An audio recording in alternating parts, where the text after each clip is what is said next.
that we're going to lose. That's rolling to the right, breaks the tackle, 20, 15, he'll keep it, 10, 5, goes for the pylon, yeah! Touchdown, Stetson Bennett! The mailman delivered. How much do you feed off other people's doubts? As far as wanting to prove people wrong, like I was a Heisman Trophy finalist and people are still, so like what am I going to do, right?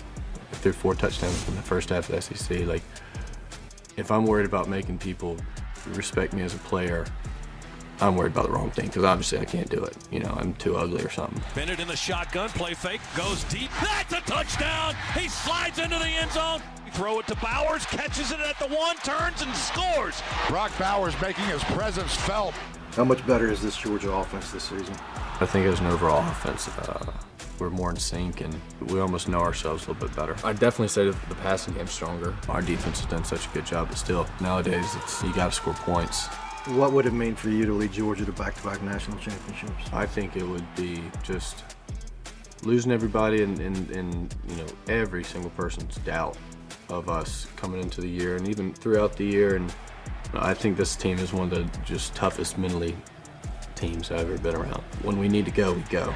And it's our dudes, man. We got a lot of professionals on this team. Set a tone, send a message. There ain't no doubt in my mind this team is ready. From a historical perspective, what's on the line for Georgia? I think we'll talk history after we play 2 more football games. You know, I don't think we can't afford to talk history yet.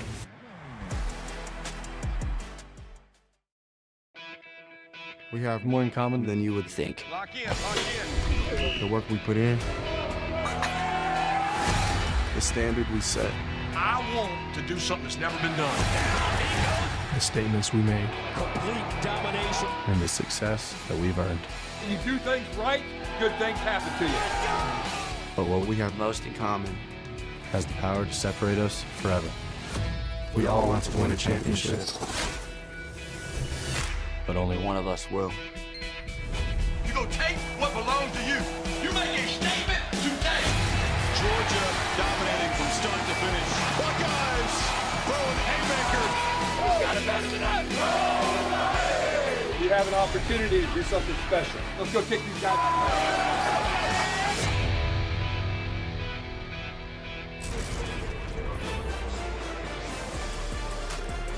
The entire college football season culminates right here at Mercedes-Benz Stadium in Atlanta, Georgia. The second of 2 CFP semifinal matchups kicks off in just about an hour. The Chick-fil-A Peach Bowl head coach Kirby Smart and his defending champion Georgia Bulldogs, and CJ Stroud and his Ohio State Buckeyes.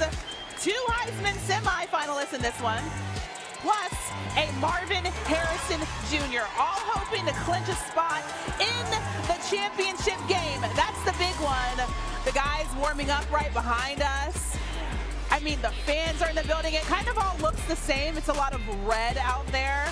But we are so excited to get you ready for the Chick-fil-A Peach Bowl. Welcome to Countdown to the Semifinals. I mean, you guys, I'm lit. Are you lit? Yeah, you guys don't look that excited. We're in the house of Harry Douglas. You usually start the show way more excited than this. You guys are just like, look at his outfit.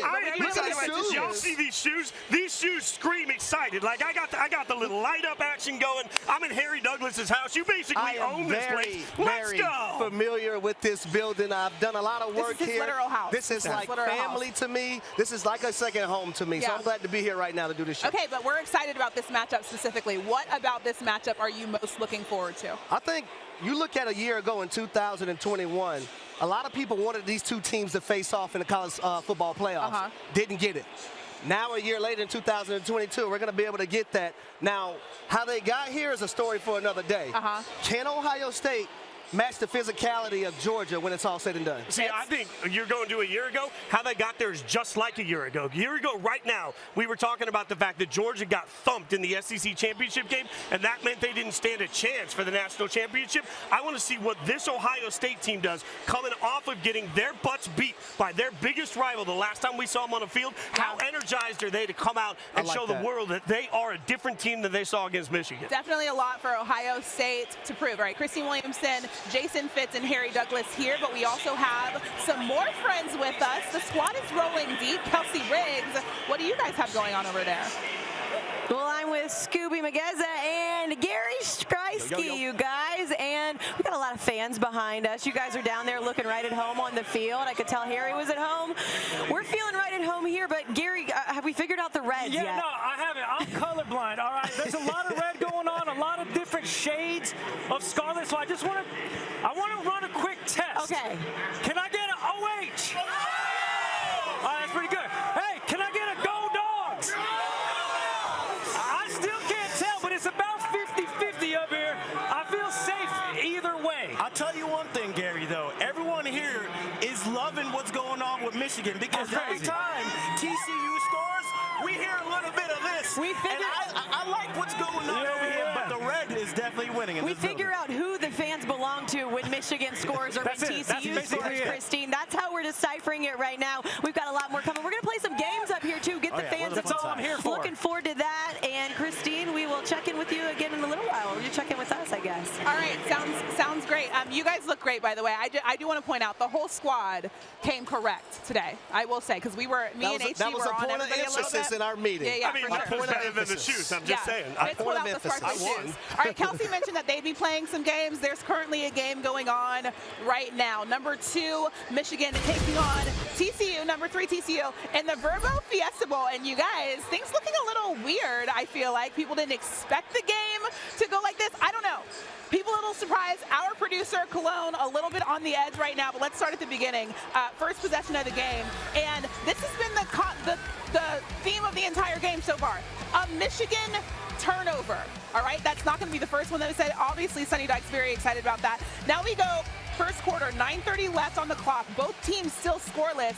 McCarthy drops back, and it's intercepted for a pick 6. That is another turnover. TCU leads 7-0. Now later in the first, 2 minutes left, TCU has the ball, first and goal, and Max Duggan finds his way into the end zone. That's a 1-yard touchdown to make the lead 14-0. All right, now we go to the second quarter, 5 minutes left, TCU up 14-3. And listen, their offense rolling, but then it's an interception. So this, I mean, honestly, the defense really came out to play in this one. It's a wild one. All right, now we go.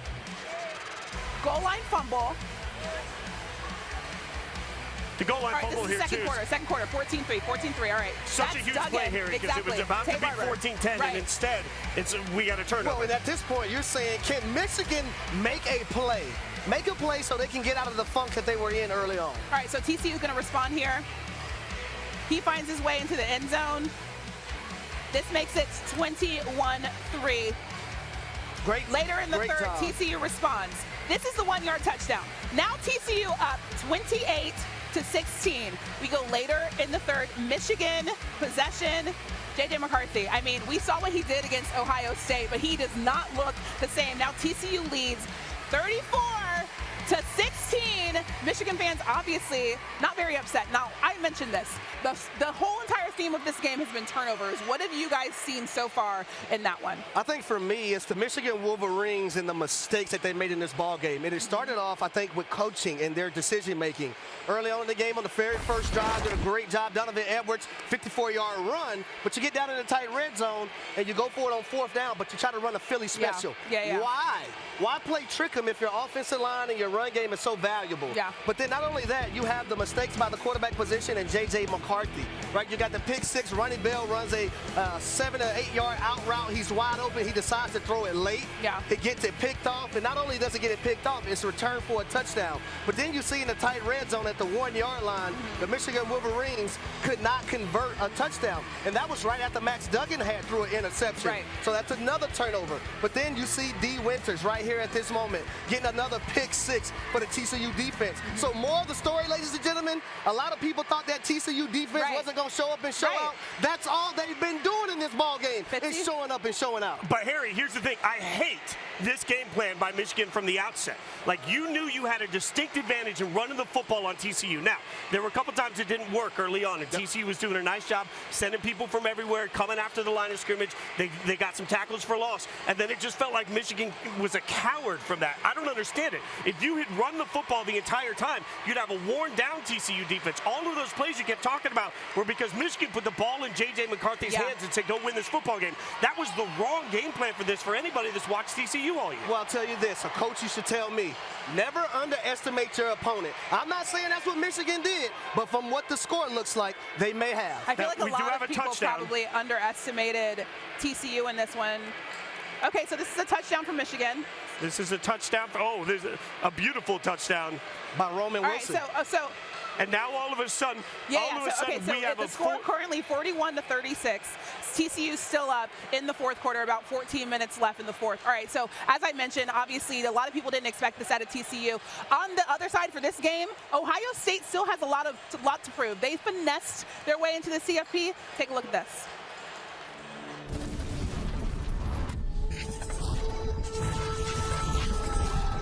A lot of people question our toughness going into the offseason.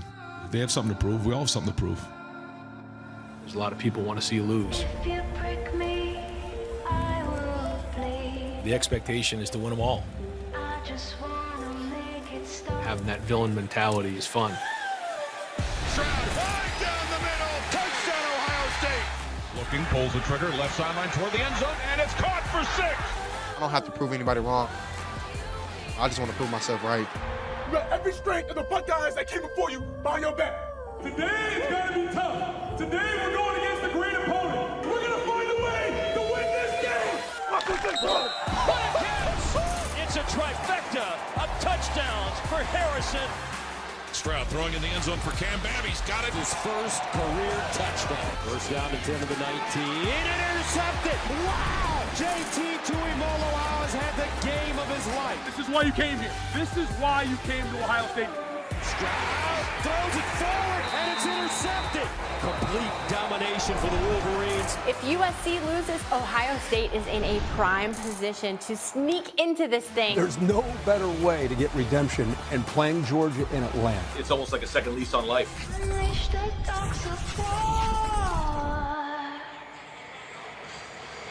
Oh, yeah, we love it. And we also love when we bring in Holly Rowe. She's going to be on the sideline, on the Ohio State sideline for this one. It's going to be a really good one. And obviously, I mean, we've heard the questions to Ohio State. It's about a month since they got beat by Michigan. What is the mindset going into the CFP? Well, we were at practice on Thursday, and Ryan Day had the most impassioned, animated speech. He was prowling around their huddle, yelling, imploring, and it was the most I've ever seen him do when talking to his team. And his message, I asked him, what did you say? Why was that moment important? He said, because we didn't handle adversity well against Michigan. There are ups and downs, peaks and valleys in the course of a football game, and we didn't handle that. When Michigan made explosive plays, we got down. And so he wants them to handle the adversity that will happen within the course of this game. I mean, we're seeing that with Michigan and TCU right now. Stuff's about to change, right? Yeah. So how they handle that in the game is really important. You mentioned Coach, and obviously his record is infallible, right? But the blowout losses have the fan base erupting a little bit. Is there some strange pressure on Ryan Day for Ohio State to actually show up in this game? Have you been to Ohio State? There's pressure when you breathe in the air in Columbus. Like, hey, if you breathe, there's pressure. I actually asked Ryan Day because this fan base can turn negative quickly. He's had an unbelievable, I think he's 45-5 in his tenure there as a coach. He's doing a great job. Everybody needs to take a deep breath, in my opinion. But I did ask him about the NFL. You know, would this be too much? Would he be like, forget all this, this is ridiculous, I'm going to go to the NFL? And he said, not right now. His kids are young, they're in school, they love their life. So my message to the Ohio State fans, you have a really good coach who's doing a really good job. It's hard to win in this moment. Nick Saban couldn't even do it this year. And yet here Ryan Day is in this game. So everybody take a deep in through the nose, out through the mouth. Buckeye fans, we love you, but let's stay positive. Now, Holly, we've seen the Michigan Wolverines really punish this Ohio State Buckeyes team, particularly in the second half. You see the Georgia Bulldogs and how physical they can be on offense. They got a three-headed monster. How do Ohio State slow those guys down today? Well, I think it's all about the line of scrimmage, and that's not always the best answer, but that's where it's going to happen. So early in this game, you need to look at the matchup with the center for Ohio State, Luke Whippler. He's a little bit undersized, 6'3", 300 pounds. That's crazy to say he's undersized, but if Jalen Carter is lining up across from him, that could be a problem. So I think there's a good plan in place, but what that famous saying is, everybody has a plan until you get punched in the face. Holly, say it one more time. Everybody has a plan until Jalen Carter punches you in the face. Yes. So I think the line of scrimmage, keep your eyes there. But then I thought another matchup for you to watch that will be impactful is there are very young tackles on this Georgia front. We have a starting lineup that has not played in the national game outside of their center, Cedric Van Pran. So the edges, I think that Ohio State can do some damage on the edges on those tackles for the Georgia Bulldogs. Crowd going nuts, by the way. A huge touchdown for TCU against Michigan. Yes, all right, so TCU's putting up points. That makes me think about Georgia and what they faced in the Tennessee offense this year that was great at putting up points. But Georgia shut them down. When Ohio State watches that film, what can they learn from that matchup for this game? Well, one, I think Ohio State plays a little bit different tempo. I thought the pace of play and the tempo that Tennessee runs hurts when you don't get first downs, right? Ohio State doesn't operate like that. So their pace and their tempo comes and goes. So they can go fast. They can slow it down. They can slow it when they need to pick up big first downs. So I think it's a completely different system. And Ohio State's averaging 44.5 points. I think people are forgetting Ohio State can score. They've been scoring on everybody. So I think that is a big piece of the game. Georgia's going to have to score to win this game. Yeah, for sure. Holly, so excited to watch you on the sideline. Thank you. Usual. Always great to have you join us. And you mentioned the fact that Ohio State, fans need to breathe. Ohio State, the team, has also really learned from their lone loss this season. Check this out. Well, what has been a dream season to date for Ohio State is going to end the regular season portion of it with disappointment. Losses are your best teachers. It made us even that more hungry, just put a bigger chip on our shoulder. It kind of helps you see and bring to light all the things that are going wrong in the program. It can come down to one play, two plays, three plays in a game. We have got to play every single play like our hair's on fire. People want to say goods, people want to say the ugly, sad, so it's not nothing we're scared of anymore. So gotta just lick our wounds and make sure that we learn from our mistakes and move on.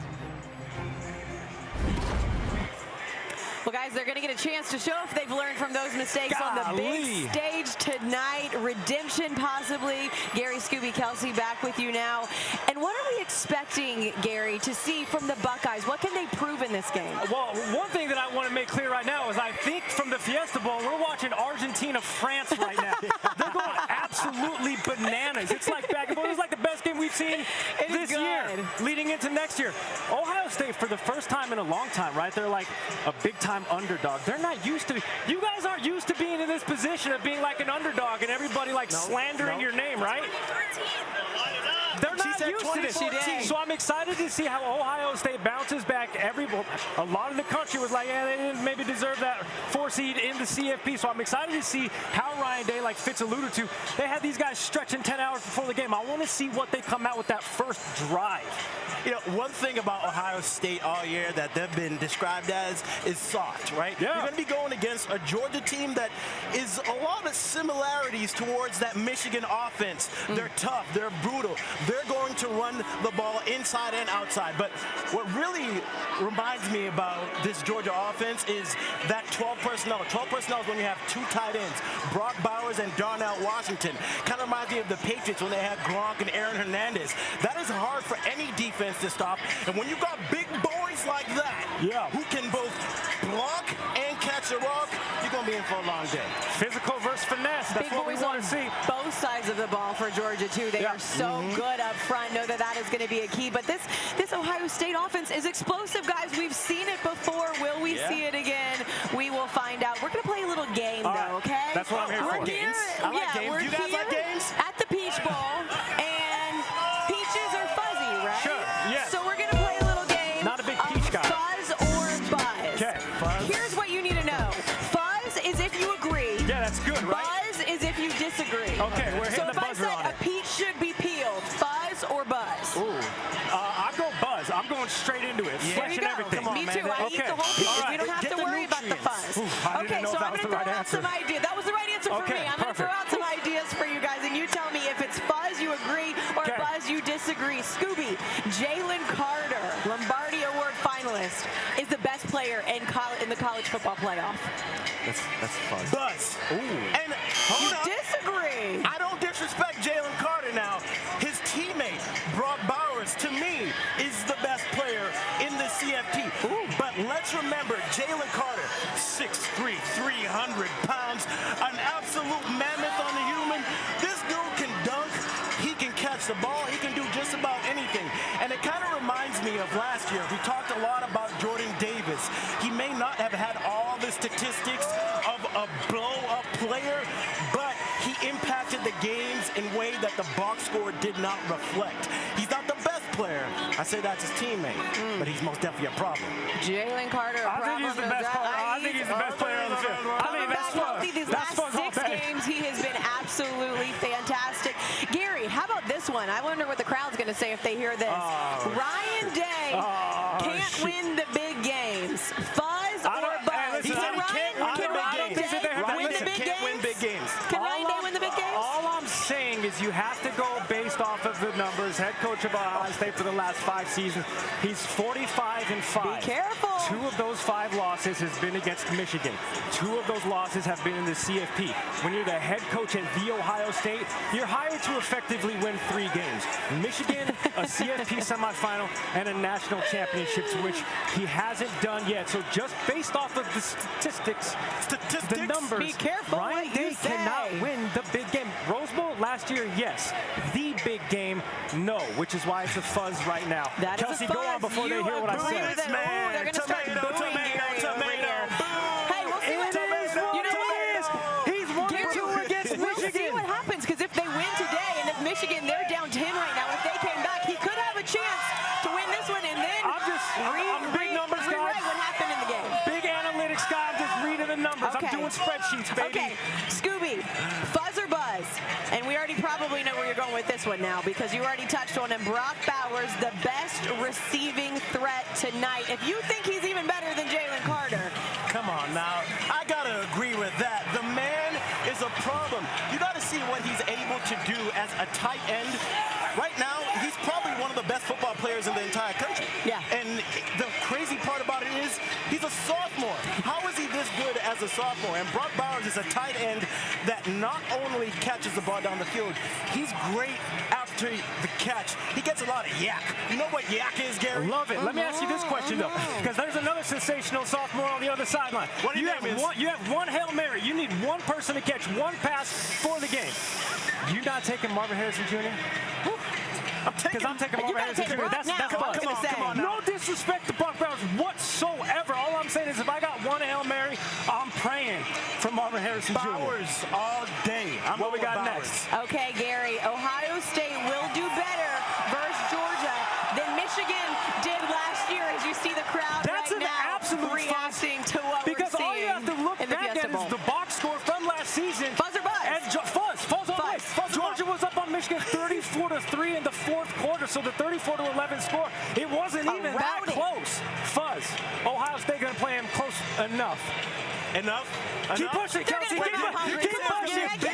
Every time we hope that this is going to be a good one. And you know why I think it's going to be a good one? Because we got guys like, I don't know, maybe C.J. Stroud. He's going to be spinning. Just to name a few. 2 Heisman finalists Just to name a few. But let's take a look at the other side and one of the Heisman finalists, and that is Stetson Benson. And what we saw from him this year, guys, absolutely outstanding. How did they get here so far? Take a look back at Georgia's season. Love it.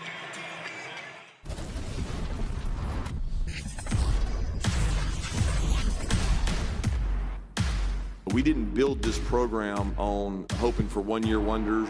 We built the program to be sustained. And it's intercepted. Picked off at the 8-yard line. And it's a touchdown. Even when it looked like Bennett was in trouble.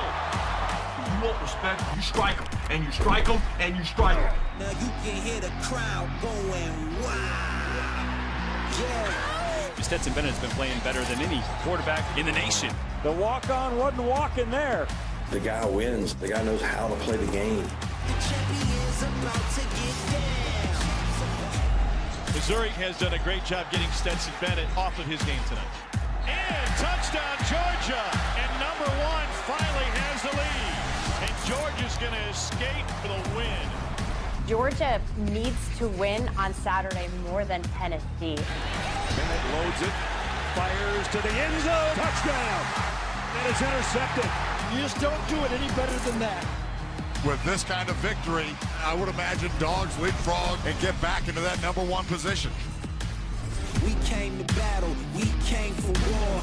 The clock hits 0, and Georgia is your 2022 SEC football champions, 13-0 here in 2022. Georgia is now the program against who everyone else tries to measure themselves. So many ups, not too many downs, I would say, for the Georgia football team. And now we welcome in Rutledge, who will be on their sideline today in the game. Okay, Laura, before we talk about Georgia, I do want to mention, because we were talking about Fitz's shoes, how do you feel about the light-up shoes? They're amazing, and I didn't notice them at first, and all of a sudden I was like, what are those strobe lights coming from the ground? You're welcome, America. I'm just going to say, like, look, if Christine Williamson and Laura Rutledge actually say my shoes are cool, then I have made it in life. That's all I'm saying. Yeah. That's it. That's Of course. Okay, let's talk about this Georgia football team, because as I mentioned, there's been a lot of ups, not too many downs for this team this season. How would you describe their mentality throughout the season? They've just been so focused, and a lot of it had to do with the fact that they were trying to do something that last year's Georgia team didn't do, which was win the SEC championship. But none of that matters if they don't then go on to also win the national championship. And I think a lot of their motivation, too, came from the fact that they felt like everybody was doubting them. They knew that everyone said, these guys aren't going to be able to reload. They had all those players drafted. They had 5 players in the first round defensively. How could they ever replace all that production? Stetson Bennett heard all the doubters that said, you shouldn't come back, man. Just go ahead and go out on a high note. And he said, no, I have more in the tank. All of it, though, doesn't matter unless they win what Kirby Smart calls a one-game playoff tonight and then go on to be in the national championship if they're so fortunate to do so. Now, Laura, we've seen this Georgia football team against the Tennessee Volunteers have their marquee game in that marquee matchup. You look at the back end, the secondary players for Georgia, Keely Ringo, Lassiter, Starks, Bullard. Those guys did a phenomenal job stopping the vertical pass game of Tennessee. Now you get Ohio State, C.J. Stroud, Marvin Harrison Jr. What's the approach from the defensive side for Georgia today?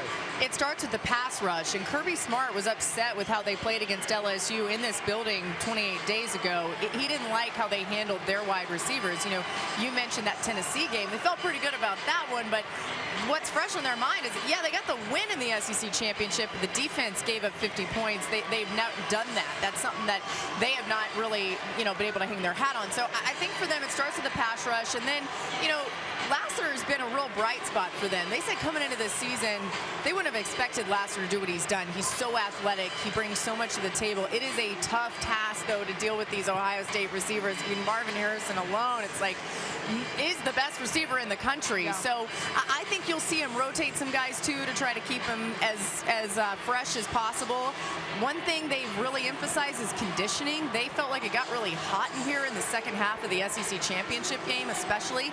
Georgia has a familiarity with this place and with this stadium. I imagine that's a key piece of their game plan. Another thing, too, they expect some tempo from Ohio State.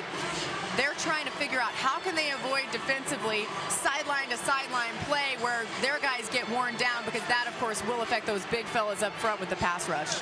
Between these two teams, there are 144 4- and 5-star recruits. Woo. You talk about recruiting and the difference it makes. So I'm going to ask you a two-parter. Who's the most important player for Georgia, and who's the player they're the most scared of for Ohio State?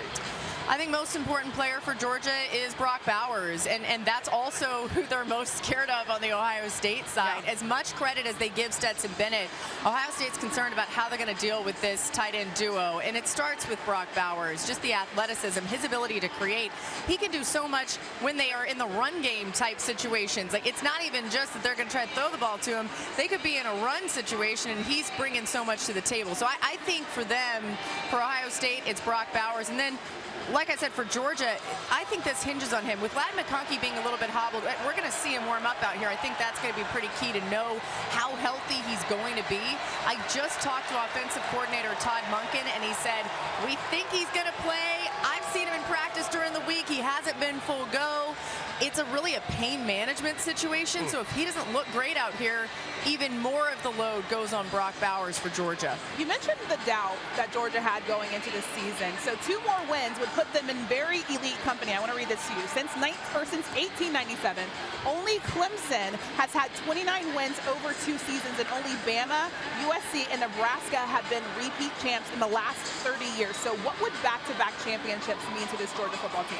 It would be incredible, and it's historic, but I also think it would signal a bit of a changing of the guard, not only in the SEC. You say, hey, no one's saying that Alabama's not going to be good, because they are, okay? Right. So people, calm down if you're an Alabama fan. You're going to be great. You're reloading. You do it every year.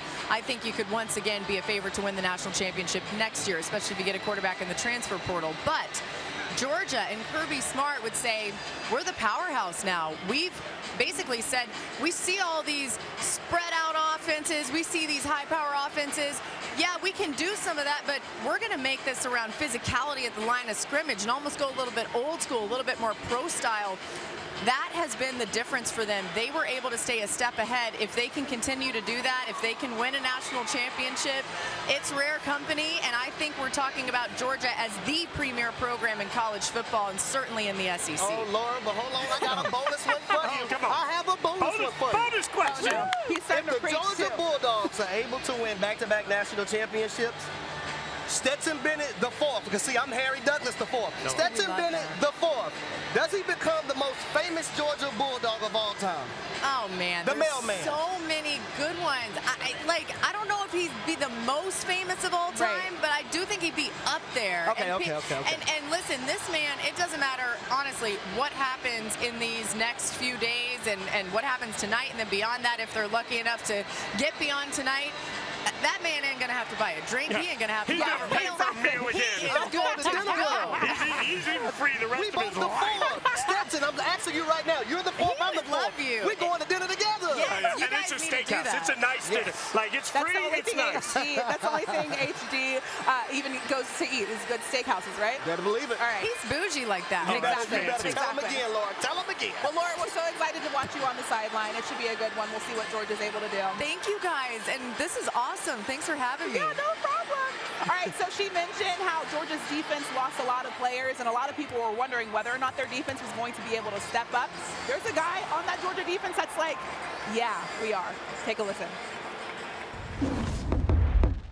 He waited too long, and down he goes. Jalen Carter punched it out of there. He is a freaky athlete. The way he moves, no joints, nothing. It's just straight power. Phenomenal athleticism for a guy that size. He has balance and body control. He's got like rolls of muscle on his neck like a daggone hippo. He's as strong as a hippopotamus. Somebody that exudes confidence, gives the guys that he plays next to the confidence to go out there and do their job. Put Jalen Carter anywhere on that D-line, guarantee he's making the play. One of the most unblockable person I ever seen in football, period.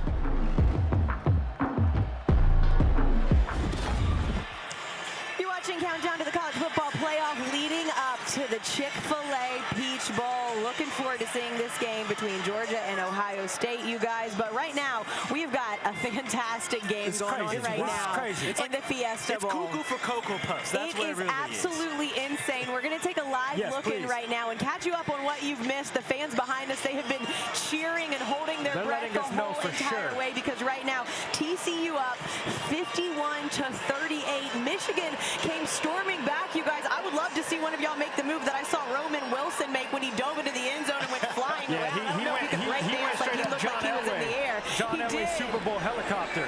Skubie, what have you liked that you've seen?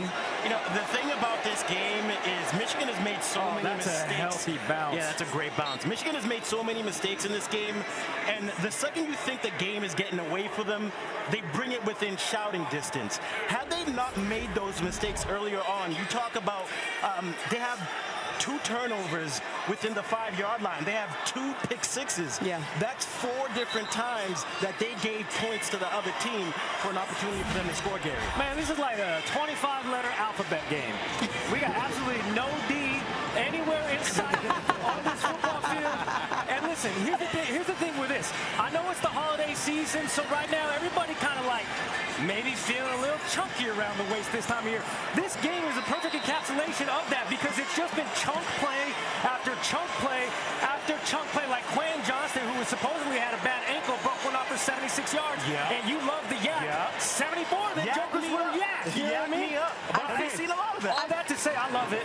Yeah.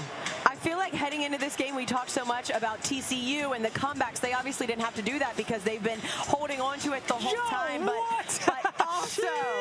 But also, we know that Michigan is a great team in the second half. And you see behind us, there's something different, right? This is not deal or no deal. All of a sudden, we've got a game of make the case. So let me tell you a little bit about what's going to happen.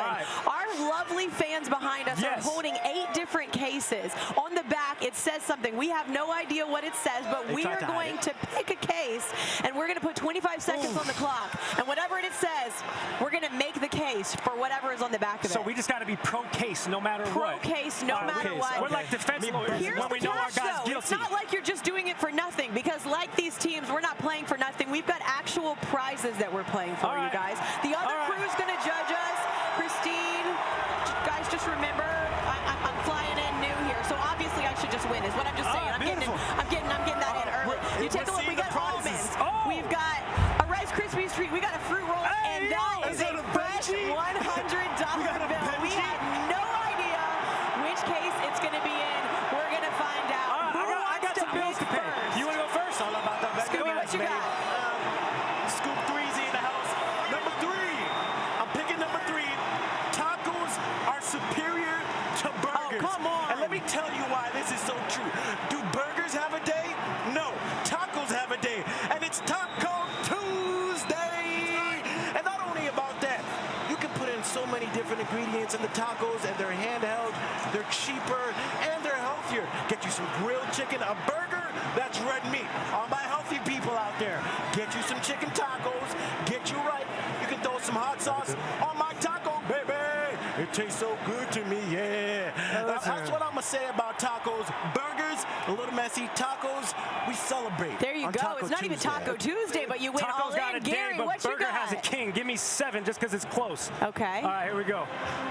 College overtime is better than NFL overtime. Oh, hell yeah. This is easy to defend. What are you talking about? This is like forced scoring. And if we get too bogged down after the first overtime, we're going into the second overtime. And hell, if your offense is too inept to score in the second overtime, then all of a sudden we're going to make you go for 2. The stakes get higher and higher the later we get. People just want to go home. Let's go home. Damn. 3 seconds left, Gary. I am going to go. You got to use up the whole clock. Go. I'm going to go. I want to go 8 first. 8, pick a date. Go ahead. Is that not good? Yeah. Like, his face was not good. Come on. 25 is too old to be a college football quarterback. Go ahead. Are you kidding me? No, you have to defend it. Oh, I have to defend it. That means that it is too old to be a college football quarterback because you know what? You have had so much experience. It's not fair. Man, I'm so ready to go the other way against this one, you guys. It is too old. You could be out there having a whole job. You could be out there doing all these other things. You could be eating tacos on the side of the road with a Taco Tuesday. You could be out there at Costco getting Kirkland band clothes and taking it to work with you. That actually sounds pretty good. Instead of being a college football quarterback that sounds pretty at good. 25 years old. You can also rent a car. Scoop, you Okay, so here's the thing. I wanted to defend this because I'm the old Here's the head. thing, guys. Number 2. That first round wasn't too great. First of all, Skubie, your take was awful, but they have to make the case for what's on it. They can't not make the case. The only person that understood the assignment in that one was Gary, so you guys are going to have to do another round. Let's see it again. Okay, so we throw that one out. We do it again. Okay, Skubie. You gotta hurry up. You gotta hurry up. We're on the clock. Winter is the best season. Oh. Damn it. And it is. Give it to me. Give it to me. Here you go. Winter is the best season. It's the season of cuddling. You can have a little spare time. Nobody cares because you can throw on a hoodie. All right, snow is beautiful. It's coming down. Nobody wants a hot Christmas. I woke up in Houston one Christmas. It was 90 degrees, 90% humidity. It was the worst Christmas I've ever had in my life. Gary. Winter is the best season. Give me some. Let it snow, let it snow, let it snow. I hate winter. Throw that one out. You shouldn't have even put that one on there. Are you picking Okay, give me 4. Give me 4. Is this going to be a good one? Hot dog is not a sandwich. That's easy. Hot dog is not a sandwich. You know what? I'm going to make the case for the reason that a hot dog is not a sandwich because the breads are still together. When you have a sub and a hoagie roll and it's attached, it's not a sandwich, it's a hoagie roll. A hot dog is not a sandwich because it is different than a sandwich because they are one piece of bread which is smashed over a hot dog, which just, let's be honest, it's kind of nasty in the first place. Why are we going to go hot dogs? I would rather have tacos. I would rather have burgers. A hot dog is not a sandwich. Gary and Skubie. A glizzy. Love a good glizzy. I mean. You would. Scubie's got one more. Making the bed is a pointless task because when I wake up in the morning, the first thing that I'm trying to do is not make my bed. I'm trying to go about my day, and you can tell me that, hey, making the bed is a great thing to do. No, because you know what I'm going to do at the end of the night? Go back in the bed. I'm not going to go make the bed when I'm just going to mess it up again. I think making the bed is a whole waste of time, and that's my point. Hey, that comes from Skubie. He's the dude that wears socks 2 days in a row. He don't change his underwear but twice a week. So, I mean, hey, it is what it is. Christine, Fitz, Harry, what y'all got? Who's the winner? I'm going to just go on and tell you right now that Gary Striewski is the winner. Here's why. First of all, he's very convincing with his arguments. I feel like he has an actual conviction. Kelsey, you said that hot dogs are nasty, which they would. I don't like the winter, but he had to make a case, and he made a case. It is snuggle season. I mean, he's been posting it on social media now. It's snuggle season. And by the way, Kelsey didn't have to trash hot dogs. Right. She did that secondarily, and as the guy gets the halftime reporter, the sideline reporter for the hot dog contest every year. I stand by what I said. Kelsey's G-Money, yeah? Skubie doesn't make his bed in the morning. This is all Gary. Gary said cuddling, and when I think cuddling, I think winning. Winning is always cuddling. G-Money with the money. That's who we got. That's who we got for the winner. Okay, Gary's the winner, and he's going to make his pick. Gary, I'm ready to steal it. Rice Krispies. I want no Rice Krispies too. Where's the money? I want the money. Oh, man, Gary. It was rigged. Kelsey, you know what that means? You know what that means? Someone in our staff right now is about to walk away with $100. You better get out of here right now because we did not walk away with it. Gary, I would still love to split the Rice Krispies treat with you. I already gave it away. I know that you would have done the same thing if it was $100. Yeah, that's fine, man. It's New Year's Eve, man. I'm trying to bless the people. Gary got enough money. We all know that. Of course you would have done that. This suit's 5 years old. All right, guys, let's get back to a little bit of football and somebody that is going to make a big impact on this game, C.J. Stroud. He sat down with our Marty Smith ahead of the Chick-fil-A Peach Bowl. I know y'all took the 100 out. Stroud throws it forward, and it's intercepted. Complete domination for the Wolverines. I don't think Ohio State deserves to be in the playoff. This is a team that is going to be looked at as backing into this Final Four. Given the context of the season and what happened at the end against Michigan, what is the magnitude of this moment for you in this program? You really got to hone in and focus on right now, because really, what else do we have to lose? I mean, everybody's done said everything bad. People have said good. People have said the ugly, the sad. So it's not nothing we're scared of anymore. So got to just lick our wounds and make sure that we learn from our mistakes and move on. And I definitely think that we're doing that right now. The good, the bad, the ugly, the sad. People have said a lot. How does that impact you? Do you care? It does affect me in some ways, but in some it doesn't. It gets me more fired up than anything. This isn't the first time they're counting me out, and it won't be the last. I don't want to prove nobody wrong. That's not my job. If I was trying to prove everybody wrong, I wouldn't have no sleep. So I definitely just want to prove everybody around me that believes in me right, and myself as well. And of course, my God-given talent to put that on display. Stroud zips it all the way for Ohio State. 5th touchdown pass for C.J. Stroud, on fire tonight. As you've studied Georgia over the last week or 2 weeks or whatnot, what do you see that they do well defensively?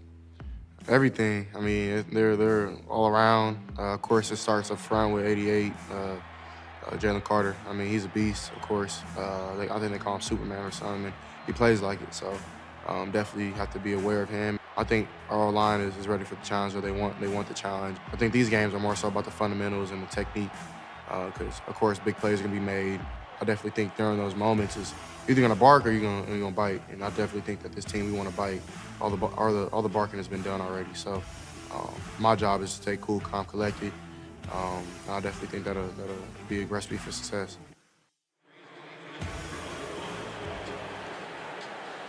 All right, we now welcome in our Joey Galloway to the set. So great to have you here. Thanks for having me. You know, you always pop in one time a year. It's the best time of year for the CFP. We love having you for it. We just heard from C.J. Stroud, right? This game likely going to come down to C.J. Stroud and his wide receivers. And I know that they've had a ton of wide receivers come through there. HG, who are you looking at and who have you seen for the Buckeyes? Marvin Harrison Jr. You know, I'm huge on second-generation young men, especially when their fathers have played in the National Football League. But you also have Mageza, who's done a great job, phenomenal job, plays the role of, you know, going in motion a lot, running the football, playing in the slot. When you see this tandem, what are some of the things that catches your eye? You always need two. It's hard to operate with one guy. If you looked at him last year, when we had Garrett Wilson, Chris Olave, when you got two, you can't double everybody on the field. And so when you add in Julian Fleming to that twosome, now all of a sudden you got three viable options to get the ball to. The key is giving C.J. Stroud enough time in the pocket to deliver the ball. And if they do that, if the offensive line stands up and has a chance to deliver downfield, Ohio State has a chance in this game. So what can C.J. and these wide receivers learn from the Tennessee matchup against Georgia? I think it is you have to play your game, and you have to take your shots when they're there. This is not a defense that you're going to go 10 to 12 plays and run it at them and beat them up. You have to take your shots and capitalize when you have your options. Now, the Georgia Bulldogs, we talked to Laura Rutledge about how they faced Tennessee early in the year. Yeah. Vertical passing game, they kind of shut that down. They're going to get C.J. Stroud, who was a Heisman finalist. Yep. Also came back for another year to try to win a national championship. Yeah. How do they defend the Ohio State Buckeyes tonight? What I think they're going to do is try to get pressure, just like they did Hendon Hooker. They mixed up their fronts in the front seven, gave him different looks, and they moved Hendon Hooker off of his spot, made him make plays outside the pocket, and it worked very well for Georgia. Now, if Ohio State can give C.J. Stroud time in the pocket, then Ohio State, it turns to their favor. Now, if they get pressure on him, they make him move. He's not a runner, but he's a great passer. So if they can give him time to throw the ball, Ohio State can make plays. So, go ahead. Now, I want to talk about these receivers because I think Ohio State's doing a phenomenal job recruiting them. Yeah. But you look at last year, you talked about, you know, Garrett Wilson, Chris Olave. This year you have Mageza, you have Marvin Harrison Jr., Jackson Smith and Jigba's not playing. You have Fleming. Out of all of those guys I just mentioned, who will be the best NFL pro after it's all said and done? Well, it's great to see Garrett Wilson's off to a great start. Chris Olave's off to a great start. Marvin Harrison Jr. will be a great pro. I think that we've done a nice job at Ohio State. Brian Hartline's done an incredible job of recruiting guys, and we've turned out receivers. It's hard to pick one because all these guys come out NFL ready, and that's the best part about having Brian Hartline coaching them. NFL receiver, coaching guys that are talented enough to go play. So these guys come out of Ohio State ready to play. But you mentioned that, and we're seeing more and more. Like HD and I work on the draft every year, right? And every year I feel like we're saying, this is the best wide receiver class we've ever seen. What's changed in the game that's allowing college wide receivers to come in and have a faster impact? Well, number one, they're throwing the ball a lot more than when I played football. When I was at Ohio State, we were still considered 3 yards in cloud of dust at times. Now they're coming out and they are throwing the football. You look at the last string of Ohio State quarterbacks have put up great numbers. The guys on the outside are getting a lot of opportunities, and they're taking advantage of it. All right, so this matchup obviously going to be a huge one for both of these teams. Georgia on one side, Ohio State on the other side. What are you looking at? What's the biggest X factor in this matchup tonight? It's going to be in the trenches. It's going to be offensive line versus defensive line. We know Jalen Carter from Georgia's really good up front, and that's why I mentioned Ohio State's offensive line has to stand up.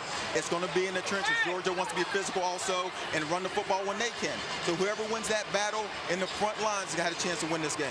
It'll definitely be a good one. Joey, thank you so much for joining us. As always, Kelsey, what do you guys have going on over there? Well, Christine, we're still hanging up here, and we're keeping our eye on what's going on in the Fiesta Bowl because, as we said earlier, it has been pretty wild. Want to give you a look at what we've missed since we were over here playing games. You guys are down there talking the game because it has been a back-and-forth battle, and Michigan is not letting go. Number 3, Tennessee. Number 2, Michigan, the Verbo Fiesta Bowl. And earlier we saw TCU jump out to a big lead, and then the trickery here from Michigan, What are we doing? I mean, we're knocking on the doorstep. 4th and goal. How about we go back backwards and right to left. That's Patriots versus the Raiders. Lateraling it when the clocks are hitting 0. Man, just go forward. Starting from the beginning, and then the pick 6, guys, for TCU to get them on the board. Hey, my boy took it back like it didn't fit, bro. You feel me? Back to the crib house.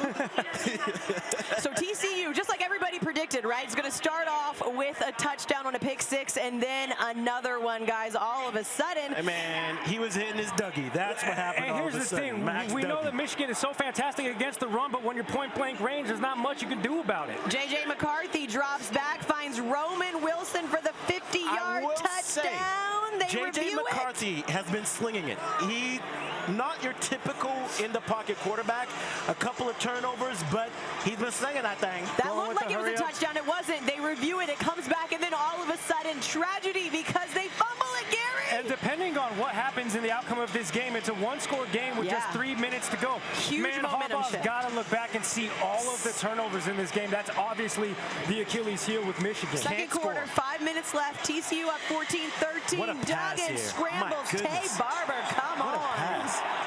Just an absolute great pass by Max Duggan. That's why he was in the Heisman conversation. Later in the third. The halftime adjustments, though, because all of a sudden Michigan calls back, only to have TCU extended double digits again. Still in McCarthy. the third. Yep.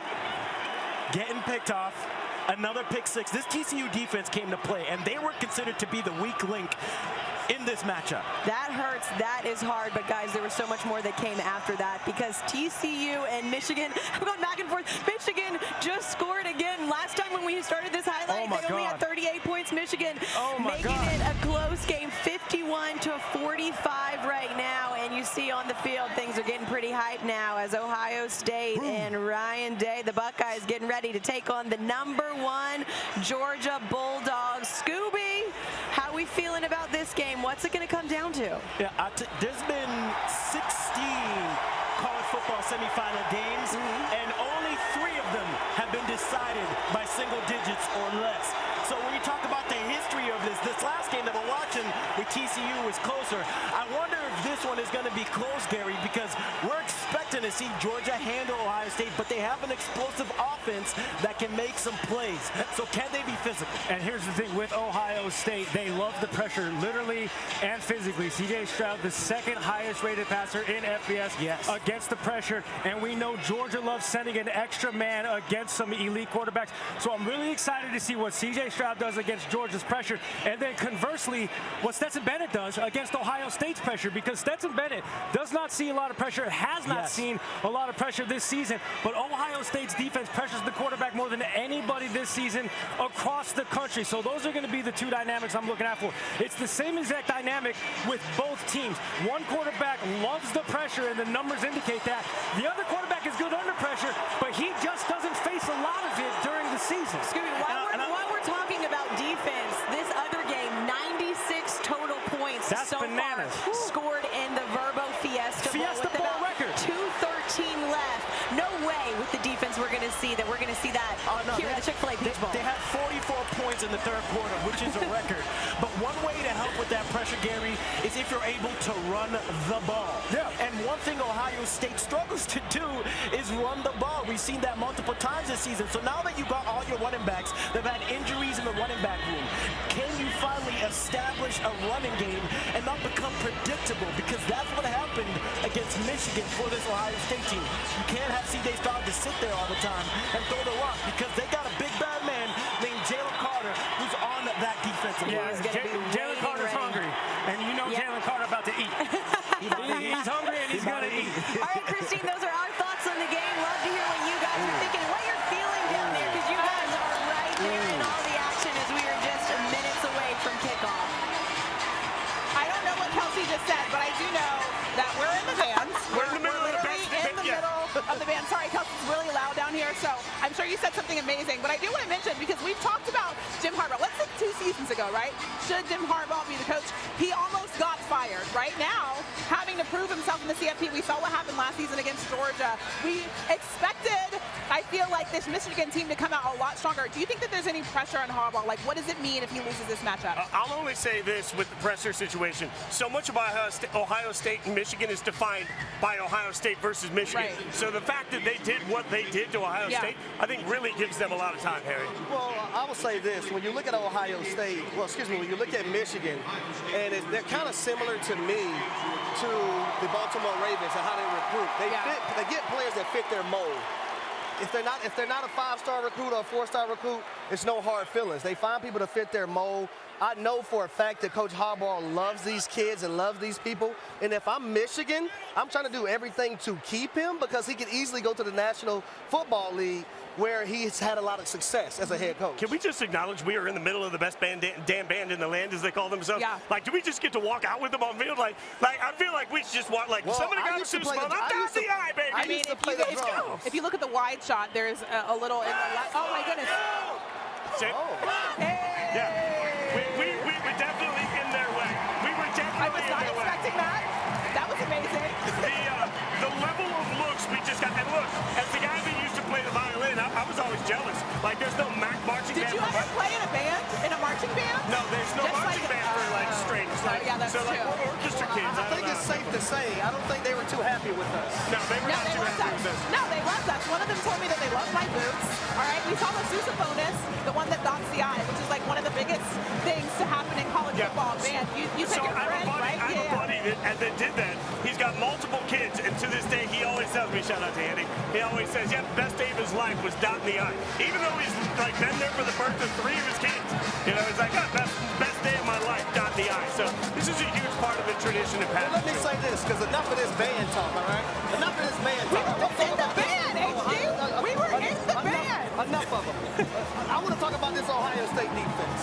And I think the defensive line and their linebackers, when you look at Steel Chambers, you look at Eichenberg, you look at JTT, you look at Zach Harrison, those guys are going to have to be phenomenal in stopping this 3-headed monster that the Georgia Bulldogs have. They're going to have to match that physicality tonight. I also will say that the failing in the game against Michigan was the Ohio State defensive coaching. They saw some things on film on J.J. McCarthy, and I got the numbers here. J.J. McCarthy's completion percentage against man versus zone is 16% lower going into that game. So Ohio State did something they never do. They played way more man than they've ever done. They usually play about 20% man. They played 50% man. On 3 of those 2 huge touchdown plays, all 3 of them, they were in man defense. They were confused. The coaches confused their own players. I think the coaches for Ohio State defensively need to come out with a game plan that is smarter to what their players do well instead of what the other team they think does poorly. And what's part of that game plan? Tackle, tackle, tackle. Had a lot of missed tackles. The run fix wasn't fit the correct way versus Michigan. But you the know this too. explosive plays, though, Fitz, they cannot have explosive plays given up to, Brock Bowers, the run game. A.D. Mitchell, he's going to be back. Darnell Washington. You got to limit those explosive plays because the more that you limit them, the better your chances are of winning. But you know this too, like if your defensive plays zone all the time, and now all of a sudden you got to play man. Like I know how much you watch these games, right? I went back and rewatched the game after I had those numbers, and the times that you actually saw defensive backs for Ohio State running into each other because they didn't know where to go, right? Like, so to me, that's that moment where, as a coaching staff, you saw something on tape you thought you could take advantage of, and instead you actually made your job worse. So the entire process gets really difficult. The band's just walking through. They come up there. We love this. This is like my Ohio State's band. Now it's Georgia's band. We have bands everywhere. We have bands everywhere. That's the only pickup line I have for years. I love that. Okay, so what adjustments do you expect to see out of this Ohio State football team tonight? I'm thinking they had, about 3-4 weeks off, right? Yeah.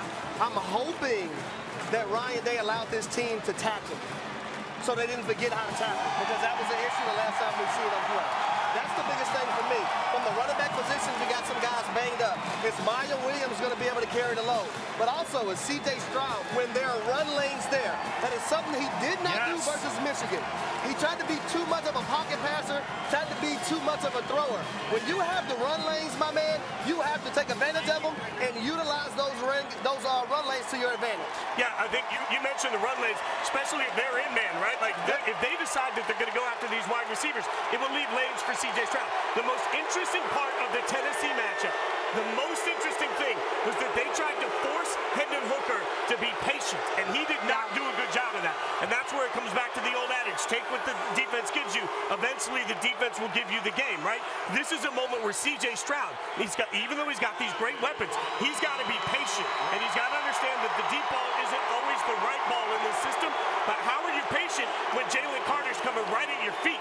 I think that's an incredible ask for a quarterback, to be patient when you know you're about to get blowed up by a grown-ass man. Coming at you. That's a little scary. All right, a lot of people probably, I am one person that picked TCU to win this game, all right? Just so everybody knows, I did pick TCU to win this game. So let's do some game picks, bring in our friends on the other set, Kelsey, Skubie, G-Money. Looking at this matchup tonight, right? Georgia, Ohio State. Who do you guys have in this matchup? The comeback against TCU. This is such a good game. Hopefully, we're going to get the same type of excitement in the Chick-fil-A Peach Bowl. Yeah, we picked the wrong CFP semi to go to. We might have, Gary, but we're going to make our game picks. And I don't think there's any surprise. I'm going with Georgia, you guys. I don't think that I'm going to say anything out of the ordinary here. This defense is so good. The second best scoring defense in the country. You've got a quarterback in Stetson Benson who has been here before. I believe that Georgia's going to get it done again, no matter how hungry Ohio State is to come out and prove what they've done.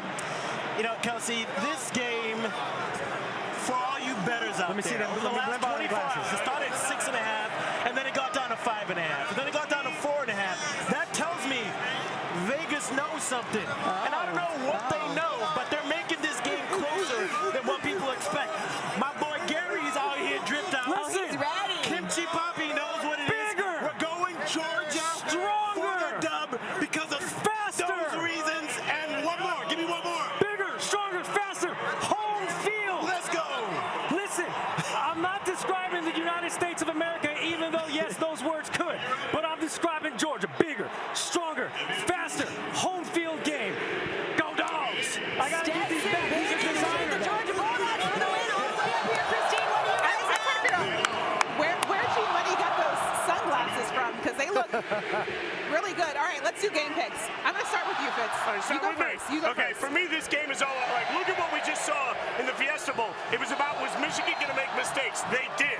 When you talk about this game, it's about, will Georgia make mistakes? They won't. Georgia's been here. They have played this year confidently. They played this year like a team that's a defending national champion. They will play that way again today. They will win this game. Well, I'm going with the Georgia Bulldogs. Everyone know that I'm right here from the south side of Atlanta, right? That means I'm not too far from Athens. So I'm going with the home team. Sick 'em. Okay, listen, I know that I told you guys I was choosing Georgia for all the reasons that everybody has already said, because that's actually who I want to pick. But you know what? I'm not giving anybody some bulletin board material so that they can put a screenshot of all of the Georgia picks. I'm choosing Ohio State, the Ohio State Buckeyes. C.J. Stroud's going to slang that thing. It's going to be a great game. We're going to see a lot of offense out of Ohio State. I'm taking them, all right? All right? Wow. I'm taking Georgia. That is such a hedged bet, because now Christine can be like, no, really, I was going to take Georgia. She wins either way. Listen, that's how I like to do things. I like to play both sides of the field. I never take any L's, Fitz. All right, guys, it's been so fun hanging out with you guys. We'll see you guys at the National Championship. Thank you for watching Countdown to the College Football Playoff. Thank you, Kelsey, Skubie, and G-Money. We'll see you guys in, like, what, a couple of weeks? I don't know. I don't know math. We'll see you on the 10th. We'll see you then.